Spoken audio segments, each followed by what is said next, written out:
What's up everyone, my name is Alex Costa and I know for a fact that you want to be successful. But sometimes being successful feels like it's really far away from reality and that it's really hard to achieve. But I'm here today to tell you that it is possible. No matter who you are or where you come from, you can be successful in what you do. So today I'm gonna give you guys 6 steps that you can take right now to get there.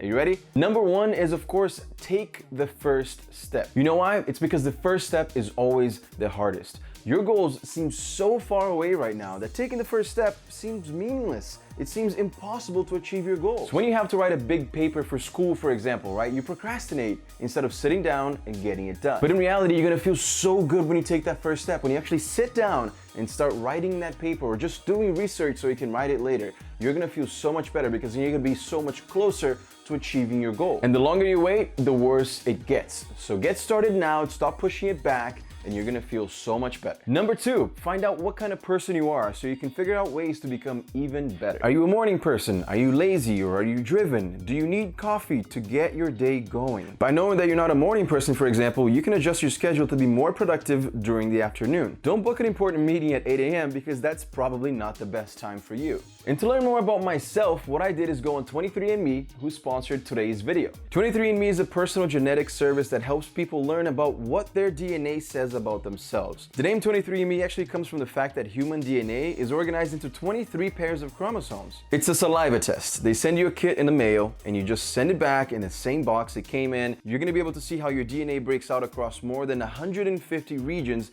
around the world. You can learn more about your ancestral origins and discover where your ancestors lived 500 plus years ago. I've always wanted to know more about my DNA, so I took the test.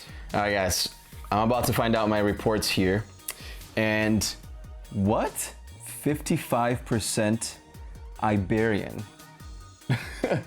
55.1% Iberian, Portugal, 4% Italian, 3% French and German. I have a little bit of Irish in me too. That explains a lot. And a little bit of British blood in me too, which is cool because I go to England all the time. That's really cool. So I'm 85% European, 9% African. I'm 9% African. And 4% East Asian and Native American, and 0.2% North African and Arabian. Wow, that is crazy. This is definitely not what I expected. I'm 0.1% Jewish, by the way. And I decided to take this test now because it's Hispanic Heritage Month, and since I was born in Brazil and moved all the way to the United States, I wanted to get an idea of where else I was from, and this was extremely helpful. Your DNA can tell you more about your roots, your family, and how you're connected to the world around you. So definitely keep that in mind this Hispanic Heritage Month, because not only is it cool for you to find out, it's also an amazing gift you can give to someone close to you. So check out the link below to find out more about your reports from 23andMe. And of course, no matter where you come from, you can be successful. Don't let that be the reason stopping you.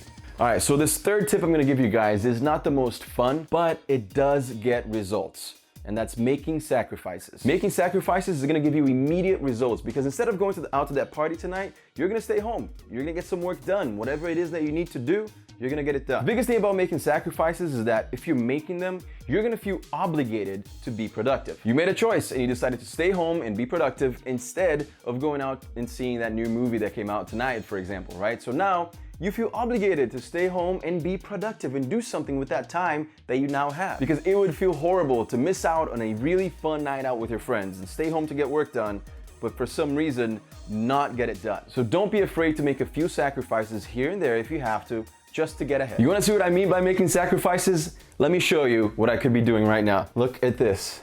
Look at what's outside, wait. Look at this view. I'm in a hotel room right now in Greece. And I'm here shooting this video because I know it needs to get done. Another big tip that I have for you guys is to not rely on others. And I know this tip doesn't sound fun or cool and it makes it seem like you can't rely on anyone around you. That's not what I mean. What I mean is don't wait around for people, get your things done and do them on your own if you have to. Remember in school when you have group projects, for example, and sometimes you get stuck with people who don't do the work. Are you gonna let those people decide what grade you're gonna get?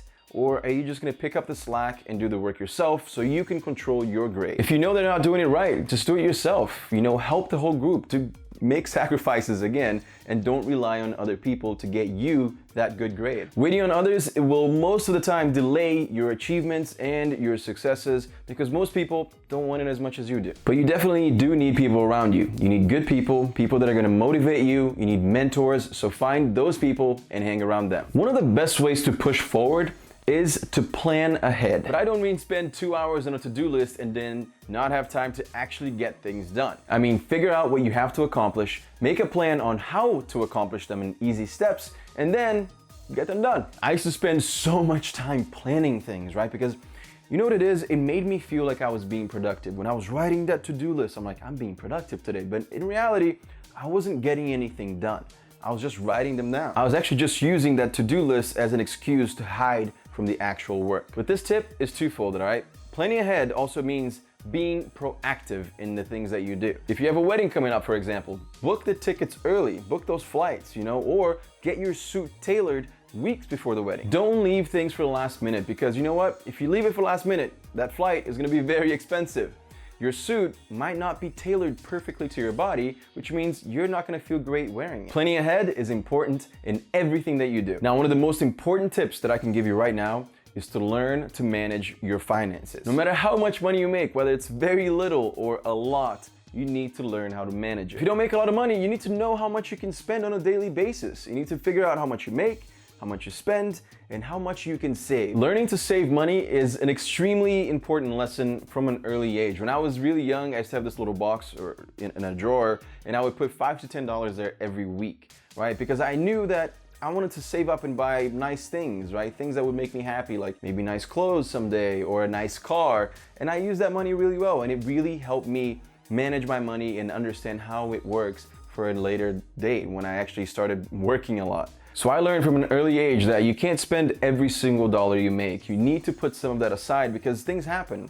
What if your car breaks? What if you have to move somewhere? Or what if you want to move somewhere, right? You need that money in your bank account or under your pillow or your mattress or wherever it is. Just save some of it. So know your finances, your income, and your expenses, and learn to save. Guys, if you made it this far, don't forget to check out today's video sponsor, 23andMe. I'm so happy that I finally got to take the test and get my reports.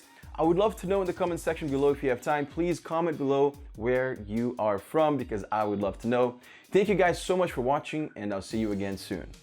Peace.